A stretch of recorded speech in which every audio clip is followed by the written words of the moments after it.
আসসালামু আলাইকুম রহমতুল্লাহ। বন্ধুরা দেখেন আমাদের ফরিদপুরের পেঁয়াজে ভরপুর। দেখেন এই যে সবাই পেঁয়াজের চারা উঠাইতেছে। এই চারা লাগাবে খেতে, আল্লাহ দিলি প্রচুর বড় বড় পেঁয়াজ হবে, একদম বড় বড় একটা পেঁয়াজ হবে, দেখার মতন সৌন্দর্য আমাদের ফরিদপুরের ফসল। এই দেখেন এই যে পেঁয়াজের চারা উঠাইতেছে আমাদের ভাই বিরাদাররা। দেখেন এই যে মাঠের ভিতর পেঁয়াজের চারা উঠাইতেছে, খুব ভালো লাগতেছে দেখার মতন পেঁয়াজের হালি। আমরা অনেক মেহনত পরিশ্রম করি, কৃষকরা এই পেঁয়াজের পিছনে অনেক শ্রম দেওয়া লাগে। আপনারা যে পেঁয়াজগুলো হাটের থেকে কিনে রান্না করে খান, ভাবেন যে 10 টাকা 20 টাকা 50 টাকা দিলে হয়ে যায়, না, এটার পিছনে প্রচুর শ্রম দেওয়া লাগে, প্রচুর মেহনত করা লাগে। দেখছেন কত সুন্দর পেঁয়াজের ক্ষেত। দেখেন এই যে এই পেঁয়াজের চারা প্রথম বীজ জমিনে রোপণ করছে, তার পিছনে সার ওষুধ সেচ দিছে, শ্রম দিছে, পানি দিছে, অনেক মেহনত পরিশ্রম করছে। এরপরে চারাটা বড় হয়েছে, এখন এই চারাটা উঠাইতেছে ভাই বিরাদাররা। এই চারাটা এখন উঠানোর পর আগামীকাল জমিতে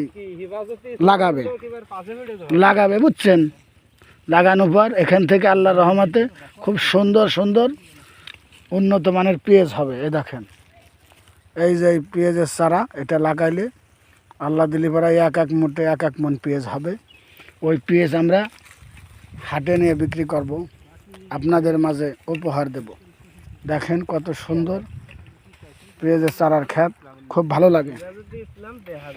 কাকা আপনি কিছু বলেন। আমি না বলো, সমস্যা নাই, কিছু বলেন পেঁয়াজের জন্য, কিছু বলেন। আমার এক চাচা হালি উঠাইতেছে, লজ্জা পাইতেছে, বলতে পারতেছে না। দেখেন এই যে কত সুন্দর পেঁয়াজের চারা, আলহামদুলিল্লাহ খুব ভালো লাগছে দেখার মতো। দেখছেন এই যে কত সুন্দর পেঁয়াজের চারা, এই যে উঠাইয়া মুঠা বাইন্দে বাইন্দে থয়ে দিছে। এতে জমিনেতে লাগানো হবে, অনেক মেহনত পরিশ্রম করতে হয় এর পিছনে। এমনি এমনি ফসল হয় না তো, অনেক কষ্ট করতে হয়। কষ্টের পরে আল্লাহ রাব্বুল আলামিন সফলতা দেয়, কারণ যার যার এলাকায় একটা ক্ষেতের চাষ থাকে। কেউর এলাকায় ধান, কেউর এলাকায় আলু, কেউর এলাকায় সরিষা, কেউর এলাকায় ধনে গাছ, কত কিছু থাকে। আর আমাদের এলাকায় পেঁয়াজ, পাট, ধান। এই দেখেন এই হালি উঠে এই যে খেতে লাগাইছে, এই দেখেন এই পেঁয়াজ লাগাইছে, দেখেন একটা একটা করে লাগাইছে, একটা একটা পেঁয়াজ লাগাইছে। দেখেন 4 আঙ্গুল 3 আঙ্গুল 6 আঙ্গুল বরাদ দেয়। এই পেঁয়াজ আল্লাহ দিলে 2 মাস 3 মাস পর এরম একটা পেঁয়াজ হবে, এরম একটা পেঁয়াজ হবে ইনশাল্লাহ। সেই পেঁয়াজ যত্ন করে মাঠে থেকে উঠাইয়া, জমিন থেকে উঠাইয়া, এরপরে বাড়ি নিয়ে যত্ন করে সাঙ্গে রাখবে। ওই সাঙ্গের থেকে পেঁয়াজগুলো যত্ন করে দাম হলে হাটে নিয়ে বাজারে নিয়ে বিক্রি করবে। এই জন্য আপনাদেরকে দেখাই আমাদের ফরিদপুরের সৌন্দর্য, ঐতিহ্যবাহী পাট পেঁয়াজ ধানের চাষ। আমরা এই পেঁয়াজকে ডায়মন্ড বলে থাকি। কারণ কি, আপনারা বলতে পারেন পেঁয়াজ, আমরা বলি ডায়মন্ড।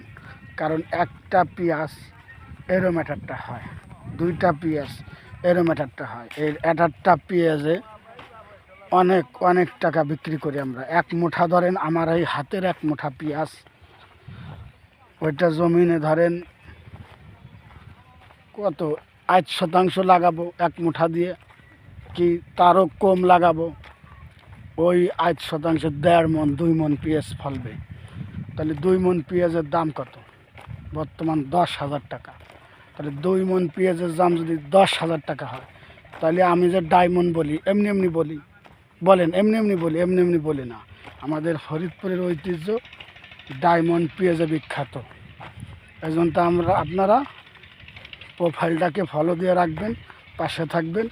বিভিন্ন প্রকারের আপনাদেরকে সব কিছু চাষ করে দেখানো হবে। কে বলছে? ফরিদপুর নূর ইসলাম ভাই। আর ফরিদপুর মানে ব্রান্ড। ধন্যবাদ।